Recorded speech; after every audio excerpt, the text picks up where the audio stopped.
Assalamualaikum warahmatullahi wabarakatuh. Rekan-rekan mahasiswa dalam mata kuliah Government and Public Relations Affairs ini, saat ini kita akan mendiskusikan dan belajar bersama tentang keprotokoleran. Nah, pasti teman-teman sudah sering mendengar kata protokol gitu ya, protokoler seperti itu kan. Nah, sebagai orang-orang yang nanti akan misalnya bekerja di pemerintahan, juga nanti termasuk di organisasi-organisasi yang lain, atau di lembaga apapun, ketika akan menyelenggarakan sebuah event, sebuah acara, terutama acara-acara atau event-event yang resmi, maka memahami keprotokoleran, tata caranya, langkah-langkahnya itu menjadi sangat penting. Baiklah, kita akan mulai. Nah, apa sih landasannya? Ini terutama kalau kita bekerja di pemerintahan ya. Jadi merujuk kepada peraturan pemerintah nomor 39 tahun 2018 tentang pelaksanaan Undang-Undang nomor 9 tahun 2010 tentang keprotokolan. Nah, apa yang dimaksud dengan keprotokolan? Adalah serangkaian kegiatan, artinya kegiatannya itu banyak gitu ya, karena berangkaian ya, yang berkaitan dengan acara kenegaraan atau acara resmi.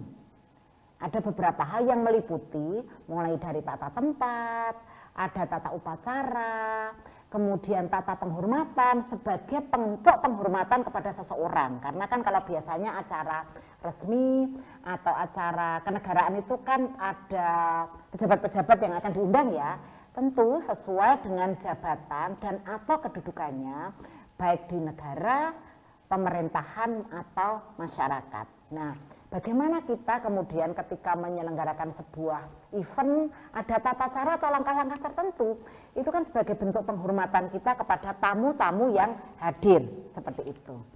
Nah, selanjutnya, tadi kan ada dua hal dalam bidang keprotokoleran tadi pada acara kenegaraan dan acara resmi.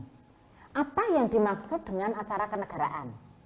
Itu adalah acara yang diatur dan dilaksanakan oleh panitia negara. Artinya penyelenggaranya nanti adalah memang khusus untuk acara kenegaraan itu adalah panitia negara yang terpusat dan dihadiri oleh presiden dan atau wakil presiden serta pejabat negara dan undangan lain. Nah, harapannya nanti teman-teman juga akan bisa memasuki lembaga-lembaga tersebut ya untuk bekerja di sana seperti itu. Itu yang dimaksud dengan acara kenegaraan. Kalau acara resmi itu adalah acara yang diatur ya dan dilaksanakan oleh pemerintah atau lembaga negara dalam melaksanakan tugas dan fungsi tertentu yang dihadiri oleh pejabat negara dan atau pejabat pemerintahan serta undangan lain. Nah, meskipun tata keprotokoleran ini adalah disusun oleh negara, tetapi kita bisa aplikasikan atau kita bisa terapkan misalnya kalau kita bekerja di organisasi-organisasi yang ketika akan menyelenggarakan acara-acara yang mengundang pejabat negara atau pejabat pemerintahan atau termasuk tamu-tamu lain misalnya kedutaan ya dari kedutaan atau tamu dari negara lain, ini kita bisa mengadopsi dan bisa menerapkan terkait dengan keprotokoleran ini ya. Jadi tidak semata-mata kita gunakan pada acara kenegaraan atau acara resmi, tapi sekali lagi organisasi-organisasi atau lembaga-lembaga yang akan memiliki tamu gitu ya, tamu negara, baik dari luar negeri maupun dari pemerintahan, termasuk pejabat daerah, termasuk nanti kalau misalnya di pejabat kementerian ya kenegaraan itu kita bisa melakukan ini, bagaimana tata cara atau langkah-langkahnya. Itu ya teman-teman semua. Nah, lalu kalau tata cara mengatur kegiatan protokol itu apa saja yang perlu kita lihat? Yang pertama adalah ada tiga hal. Kegiatan keprotokoleran itu memiliki tiga hal. Yang pertama adalah tata cara. Ya, itu adalah kegiatan itu harus tentu dilaksanakan secara tertib, ya, hikmat, ya. Jadi aturan-aturan ini memang harus dilakukan menurut aturan atau urutan-urutan yang telah ditentukan. Termasuk nanti ketika MC akan memberi sapaan kepada pejabat-pejabat yang diundang itu juga ada aturan siapa yang akan disebut duluan seperti itu ya. Nah, kemudian termasuk tata cara duduknya ya, tata cara duduknya kita mengatur, termasuk tata cara berkendaraan, bagaimana mengatur kendaraan seperti itu juga menjadi bagian dari keprotokoleran. Nah, kemudian yang kedua adalah tata krama, yaitu etika dalam pemberian penghormatan ya, seperti itu. Nah, yang ketiga adalah aplikasi aturan-aturannya. Bagaimana kita menerapkan ketentuan peraturan perundang-undangan ini sesuai dengan aturan-aturan keprotokoleran, tetapi harus selaras tentu dengan konteks dan kondisi yang ada ya, dengan konteks dan kondisi yang ada. Misalnya termasuk sebenarnya kalau kita mengundang pejabat negara itu bagaimana tempat duduknya diatur, kemudian ruang transit kalau harus transit itu juga seperti apa, kemudian termasuk kalau misalnya pejabat ini bersama istrinya itu bagaimana cara duduknya, ini juga ada aturan-aturan yang harus kita lakukan, termasuk bahkan kamar mandi. Kalau kita menyediakan kamar mandi, di dalam kamar mandi itu harus ada apa saja ya, termasuk sistem pengamanannya juga seperti apa, tempat berjalannya lewat mana itu juga menjadi bagian dari aturan keprotokoleran ya, seperti itu. Nah, lalu mengapa sih kemudian keprotokoleran ini penting ya? Karena apa sih peran-peran atau fungsi dari keprotokoleran ini, mengapa kita misalnya teman-teman sebagai mahasiswa yang mengambil mata kuliah Government and Public Relations Affairs ini perlu mempelajari ini. Peran dan fungsi keprotokoleran ini akan menentukan keberhasilan kegiatan yang dilakukan oleh organisasi atau institusi ya. Bisa jadi kita itu menjadi merasa malu, tidak enak ya, itu kalau misalnya karena kita tidak bisa menerapkan aturan keprotokoleran dengan baik, karena ini bentuk penghargaan terhadap seseorang atau penghormatan terhadap orang-orang yang kita undang.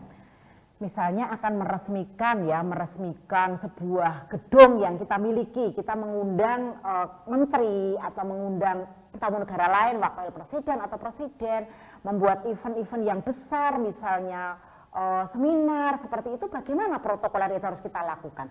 Ini juga menjadi bagian yang penting. Nah, protokol ini harus sudah melekat pada organisasi gitu ya, yang akan menjadi budaya organisasi. Kalau mempunyai tamu, gimana ditempatkan duduknya, seperti apa, itu ini menjadi bagian harus kita pahami ya. Dan protokoler yang sudah kita miliki ini juga akan menciptakan bagaimana mempengaruhi keberhasilan dari sebuah acara yang akan dibikin oleh sebuah organisasi, bisa tadi pemerintah, organisasi non pemerintah, ormas ataupun perusahaan ya. Ini menunjukkan citra kita, menunjukkan budaya organisasi kita ya. Bagaimana protokoler itu kita atur dengan baik atau tidak, ini sekali lagi citra dan juga reputasi dari organisasi kita itu berada juga, salah satunya adalah ketika kita akan menerima tamu-tamu undangan ketika menyelenggarakan sebuah event.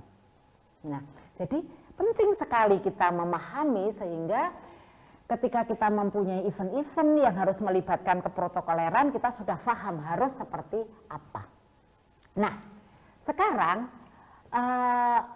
kalau teman-teman ini, kalau protokol itu kan orang ya, orangnya. Kalau teman-teman itu menjadi bagian dari protokol itu, maka kita harus memiliki kepribadian, harus memiliki skill, harus memiliki keterampilan dan sikap yang seperti apa, termasuk pengetahuan yang seperti apa. Oke, ada prasyarat-prasyaratnya. Oleh karena itu teman-teman juga memang harus siapkan kalau nanti, karena humas itu tentu, humas itu sangat dekat sekali, PR, public relation itu sangat dekat sekali dengan peran-peran keprotokoleran. Nah, maka apa sih prasyarat yang harus kita miliki? Yang pertama, tentu teman-teman harus memiliki pengetahuan ya, pengetahuan dan pengalaman yang sangat luas, terutama terkait hubungan antar manusia. Ya masa sih kita bekerja sebagai protokol senyum aja nggak bisa bekerja dengan cepat, nggak bisa berpikir dengan men-switch ya, bisa loh ya teman-teman. Tiba-tiba pada menit ke-10 atau menit ke-5 atau setengah jam berikutnya kita sudah siap semua, tiba-tiba misalnya pesawat di-cancel, sehingga menteri yang harusnya meresmikan kegiatan kita tidak bisa hadir. Nah, sebagai protokol, teman-teman harus berpikir, gimana nih caranya ketika ada acara seperti itu. Bahkan sekarang misalnya dalam situasi webinar, dalam situasi digital saat ini, misalnya akan menyelenggarakan event yang dengan secara online atau bahkan mungkin blended. Nah, teman-teman harus paham protokolnya seperti apa. Misalnya akan ada sambutan dari menteri atau presiden atau bupati yang dia harus tidak hadir secara offline tapi online. Bagaimana harus mengatur? Nah, ini kita harus paham. Nah, oleh karena itu teman-teman harus bermental kuat dan punya kepribadian yang tangguh. Karena kita harus dihimpitkan, kita harus bekerja dalam situasi stres. Suatu stres itu hitungannya detik ke detik, bahkan menit ke menit gitu ya. Situasi bisa juga berubah setiap saat. Dan juga kita harus terampil dan cekatan menguasai situasi. Walah, kalau kita itu panik ya, gimana kita akan mengatur teman-teman tim, rekan-rekan kita misalnya yang penerima tamu, yang di bagian konsumsi, tiba-tiba saya pernah kehadiran tamu kementerian ya. Kita sudah tanya berapa orang yang hadir karena terkait dengan jumlah konsumsi yang harus disediakan, misalnya gitu. Misalnya berjumlah 5, ternyata yang hadir ada pihak-pihak dari daerah, pemerintah daerah ternyata yang terlibat kemudian ikut berpartisipasi. Waduh, tambah 10. Gimana ini? Nah, kita sudah spend. Oh, ternyata kita tadi untungnya beli konsumsi 10 gitu kan ya. Oke, teman-teman yang di sini nanti aja dulu, yang penting untuk tamu dulu. Nah, hal-hal seperti itu kita harus bisa berpikir dengan sangat cekatan. Ini bagian dari protokoler, ya. Nah, yang lain adalah oleh karena itu kita harus mampu mengambil keputusan dengan cepat, tetapi cermat. Karena itu tadi, karena perubahan-perubahan itu sekali lagi bisa hitungan detik dan menit. Oleh karena itu mengambil keputusan dengan cepat dan cermat itu harus menjadi kemampuan yang kita miliki sebagai seorang protokol. Tidak boleh kita itu panik, mudah stres, tidak bisa bekerja dalam tekanan. Tidak bisa, teman-teman harus bekerja ya. Ya ketika sekarang teman-teman di organisasi mahasiswa itu kan sudah terbiasa ya. Maka kemudian menjadi sangat penting kita berinteraksi dengan punya banyak orang. Orang-orang PR itu sudah harus ditempa dengan kemampuan untuk berinteraksi dengan banyak orang, berinteraksi bekerja dalam tekanan seperti itu. Nah, kemudian kita juga harus sangat peka terhadap permasalahan yang timbul. Aduh, kalau di sana ada masalah, maka kemudian mata sering melihat-lihat, sering ini komunikasi terbuka, komunikasi harus cepat. Ini juga bagian dari kita peka. Kalau ada masalah seperti ini harus seperti apa, ya? Dan kita juga penting sangat memahami perasaan orang lain, ya. Apalagi yang namanya pekerja dalam sebuah keprotokolan adalah kerja tim, ya. Tidak boleh kita egois. Harus kita bekerja dengan tim itu saling memahami perasaan orang lain. Kita juga sangat penting untuk sederhana dan sopan, hormat kepada setiap orang. Ini adalah skill atau prasyarat yang harus kita miliki sebagai seorang protokol. Tidak boleh kita itu merasa bisa sendiri ya, harus tim kita tuh harus kompak. Untuk itu kita tetap harus menghormati. Semua tim itu penting sekali. Nah, itu protokol itu harus bisa memiliki sikap dan perilaku yang seperti itu. Kita juga harus pandai membawakan diri ya, pandai membawakan diri kita. Pandai membawakan diri itu misalnya ketika tamu kita, misalnya kan tamu-tamu kita itu tidak semua tamu, misalnya ada tokoh-tokoh penting meskipun dia sudah bukan pejabat. Nah, bagaimana menempatkan diri gitu ya, membawakan diri pada seperti itu, tidak boleh kalau orang Jawa bilang itu gumunan juga ya, seperti itu. Nah, rendah hati juga, tetapi tidak rendah diri ya, tidak rendah diri, tapi kita tetap harus rendah hati. Penampilan tentu harus menarik lah ya, sebagai seorang PR itu penampilan menarik, kita itu penampilan menarik, pandai berkomunikasi dengan baik, kemudian tapi juga kita secara pengetahuan juga harus memiliki pengetahuan yang baik.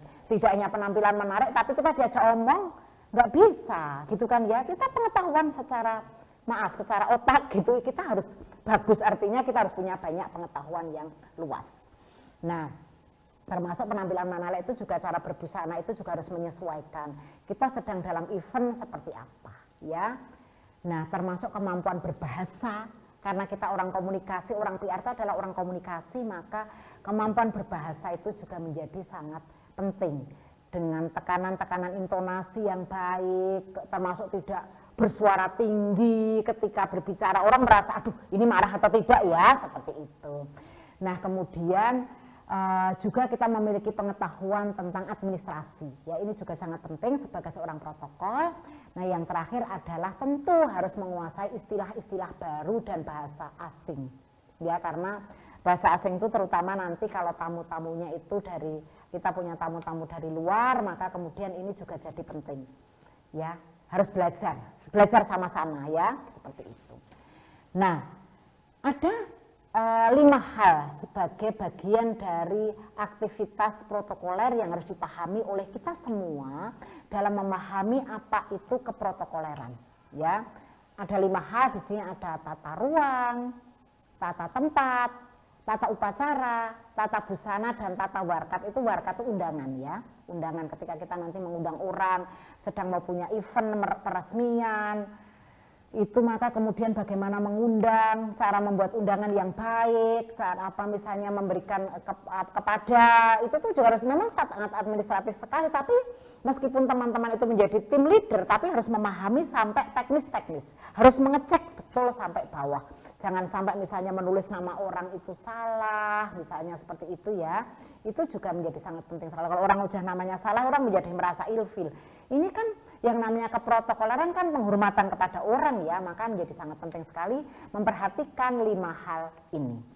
Baik, nah kita mulai dari tata ruang ya, kita mulai dari tata ruang. Nah tata ruang itu kita harus paham mulai dari perangkat keras. Nah ini mulai dari kursi harus kita perhatikan, sound system termasuk jangan-jangan tiba-tiba sedang bicara, anggota dengar suara nging. Itu aduh, sound systemnya sangat jelek sekali. Ini sudah noise atau gangguan yang sangat tidak mengenakan ya.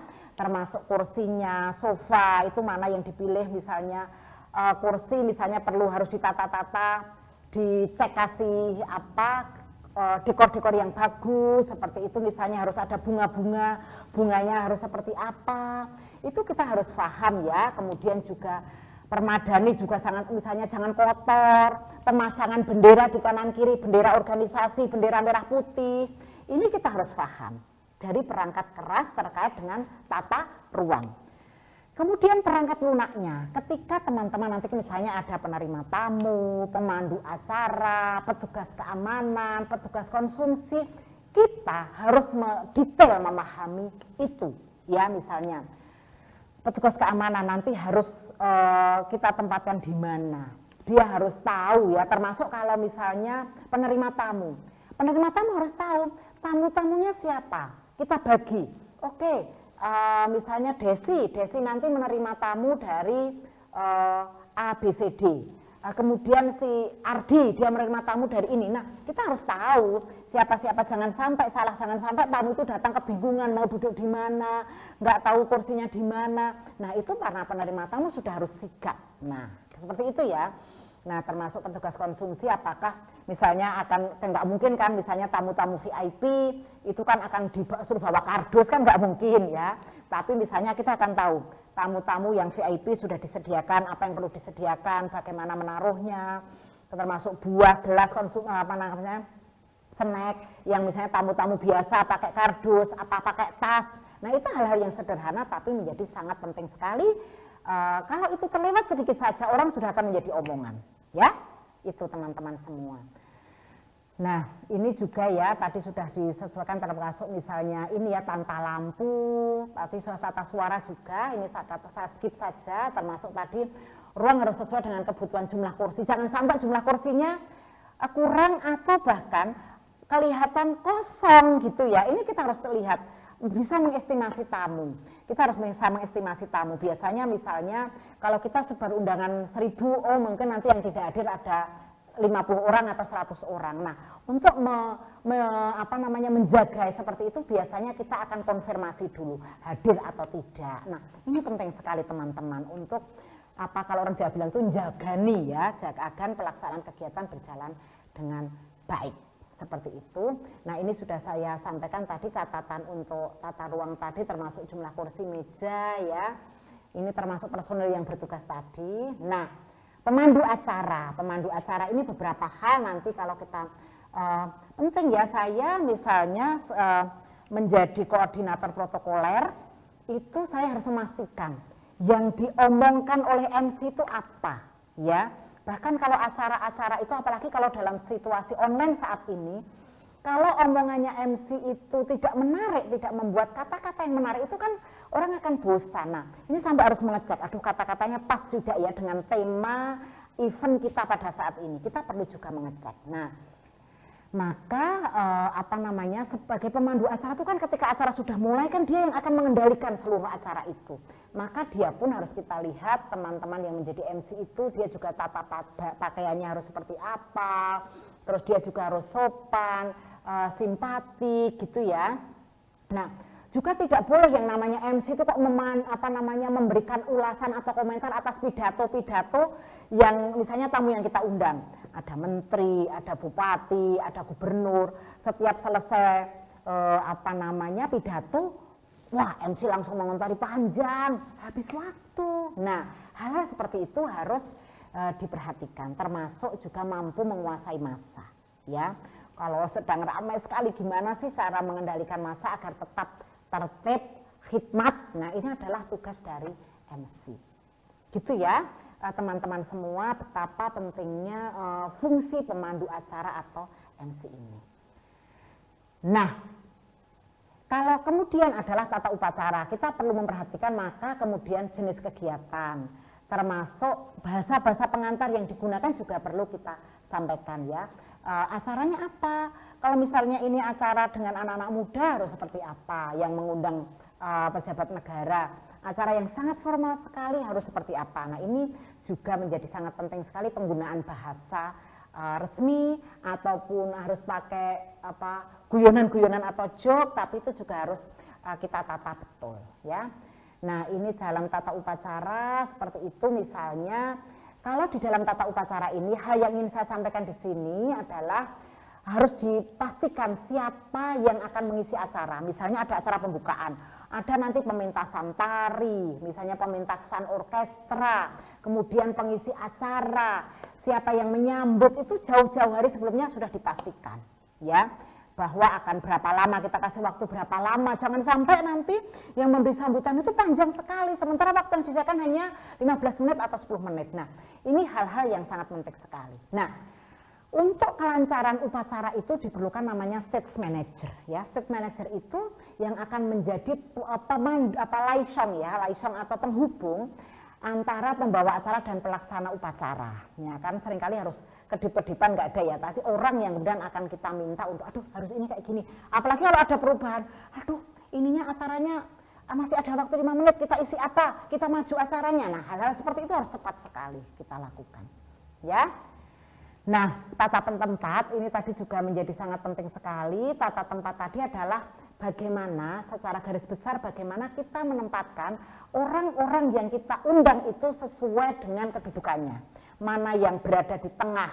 Di tengah itu nanti sampingnya siapa. Sekali lagi misalnya pejabat yang kita undang bersama dengan istrinya, maka kemudian di mana dia ditempatkan gitu ya. Ini harus menjadi sangat penting sekali memahami cara duduknya. Memang seringkali kita sudah kasih, kalau bisa kita kasih tulisan-tulisan kalau yang ada di belakang-belakang, tapi kalau tamu utama yang kita undang ya sudah tidak usah kita kasih tulisan kan seperti itu. Nah, tetapi petugas yang akan among tamunya tadi yang akan mengantarkan itu sudah jelas. Biasanya kan yang akan mengantarkan ke tempat duduknya itu adalah ya kita yang akan bukan semata-mata penerima tamu, tetapi adalah pejabat yang ada di kita, pejabat yang ya pimpinan kita seperti itu. Nah, tadi tata tempat ya teman-teman, tadi ada VIP itu harus seperti apa, bahkan misalnya itu tadi ada very important citizen ya, meskipun dia bukan pejabat negara tetapi dia misalnya tokoh agama, tokoh masyarakat, seperti itu juga harus kita posisikan dengan cara yang baik secara tata tempatnya ya. Nah, ini juga ini nanti kita bisa pelajari gitu ya, bagaimana aturan dasar untuk orang yang hadir, misalnya orang yang dianggap paling utama atau tertinggi itu mempunyai urutan paling depan atau mendahului, seperti itu ya. Nah, termasuk kalau masuk, yang pasti kalau datang akan terakhir, nanti yang setelah, kalau untuk meninggalkan ruangan, beliau itu orang yang paling utama itu akan meninggalkan ruangan yang utama, yang paling nomor 1, gitu ya. Termasuk nanti kalau kita mengatur meja, kursi itu juga menjadi tata yang penting sekali. Ini ya. Nah, kemudian ini masih tata tempat, ini misalnya yang didahulukan adalah tempat duduk yang paling tinggi, paling di situ paling tinggi kedudukannya. Kemudian setelah itu adalah sebelah kanan itu adalah merupakan urutan nomor 3 ya. Nomor 3 itu tamu yang kita anggap paling utama, urutan yang ketiga ya, seperti itu. Itu. Kemudian kendaraan juga jadi penting ya. Tata kendaraan itu kalau tata misalnya kalau ini penjemputan, kalau ini tamu kita tidak membawa kendaraan, tetapi kendaraan kita sediakan dan kita jemput. Nah, kita harus membrief juga pengemudi atau driver yang kita minta untuk menjemput ya, dia harus juga penampilannya seperti apa gitu juga harus kita kasih tahu bagaimana driver kita itu juga kalau nanti penjemputan seperti itu. Nah, termasuk ini ya, kalau mobil, kalau pesawat udara, kalau kita sudah mengatur itu ada tata keprotokoleran sendiri terkait dengan kendaraan itu, di mana duduk ya, duduknya itu di mana kita sudah juga harus di mana tamu yang paling utama nomor 2 dan nomor 3 itu juga sudah harus menjadi pengetahuan kita. Ini masih tata kendaraan, ini saya skip saja, nanti bisa kita pelajari secara lebih detail bagaimana mengatur tata kendaraan orang yang duduk di dalam kendaraan itu, baik ketika dijemput di mobil, kemudian duduk di pesawat maupun di kereta api, seperti itu. Ya. Tata busana biasanya orang sekarang kan misalnya batik ya, batik itu sudah menjadi pakaian resmi kita untuk acara-acara resmi maupun acara-acara kenegaraan, seperti itu. Nah, ini sebaiknya kalau ada aturan tertentu di dalam tata berbusana ini dicantumkan di dalam undangan ya, harus menggunakan baju apa, kostum apa, ini harus diinformasikan di dalam undangan. Oke.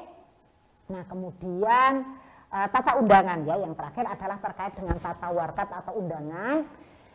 Ini maka daftar nama tamu yang akan diundang itu harus sudah juga kita siapkan ya. Bentuk undangan sebisa mungkin itu dengan format yang baku ya, yang format yang resmi seperti itu.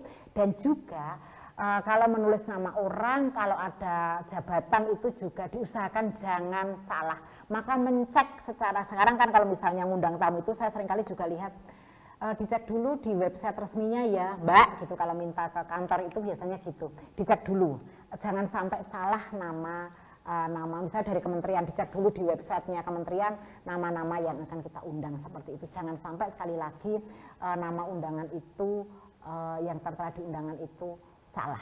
Nah, kemudian yang terakhir adalah terkait dengan tata undangan ini, kalau kita membuat event yang sangat besar sekali. Nah, tamu itu kan ada, misalnya kita kan dudukkan di mana agar tidak crowded, mengumpul di satu tempat, maka kemudian misalnya VIP A, VIP B, VIP C. Kalau C itu ada tiga kategori, maka C1, C2, C3 itu juga harus dituliskan di dalam undangan. Itu nanti harus ada papan-papan penunjuk yang orang akan mudah. Misalnya, oh aku ternyata di undanganku VIP C1, di sana. Oh di undanganku VVIP A, oh di situ. Nah itu ya teman-teman, nanti ketika kita mengurus undangan sudah sampai detail seperti itu. Sekali lagi, meskipun teman-teman itu nanti menjadi koordinator, ya menjadi leader di dalam keprotokoleran itu, tapi hal-hal teknis seperti itu harus kemudian dicek secara detail dan kita harus paham, ya.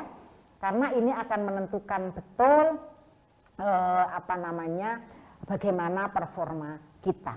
Nah ini teman-teman nanti beberapa sumber bacaan bisa dibaca yang untuk memperdalam pemahaman kita tentang bagaimana mempelajari keprotokoleran ini.